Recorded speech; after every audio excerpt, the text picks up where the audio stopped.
రాముడి గురించి, నా సీతమ్మ తల్లి గురించి, నా ఆంజనేయ స్వామి గురించి, నా శ్రీవారి గురించి, నా పరమశివుడి గురించి ఏదైనా మాట్లాడితే అది కొడకల్లారా కబడ్డా. నాన్ వేసిన అదర్ కంట్రీస్ లో మీటప్ పెట్టినప్పుడు మన యాటిట్యూడ్ ఎట్లుంటుందో ఒకసారి మీరు అబ్జర్వ్ చేసుకోండి. మీరు బ్యాక్ వీడియోస్లోకి వెళ్తే ఉంటుంది అనమాట. మన యాటిట్యూడ్ అంతా ఎట్లుంటుంది, అక్కడ అందరూ అక్కడ రిసీవ్నెస్ చేసుకోవడానికి మనకు తెలుగుడే కదా అని అంతమంది చూడడానికి, అలాగే గిఫ్ట్లు స్వీట్స్ అన్నీ చేస్తుంటారు. వీడికి మదం ఎక్కిపోట్టుకుంటుంటాడు.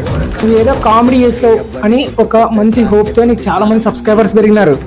వాడేమో పీక్ పని చేస్తావని కాదు, ఏమనుకోద్దని ఇట్లా బూట్లు మాట్లాడుతున్నాయి. ఎందుకంటే మనవాడు దేవి దేవతలను తిట్టినాడు కాబట్టి అసలు తీసుకోలేకపోతున్నాను.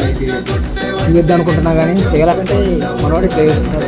మళ్ళీ ఒకటి వాయిస్ రికార్డ్ అయితే వచ్చిందనమాట, ఆ డౌన్ ఫాల్ అవుతుంది అనేసి చెప్తున్నాడు అనమాట.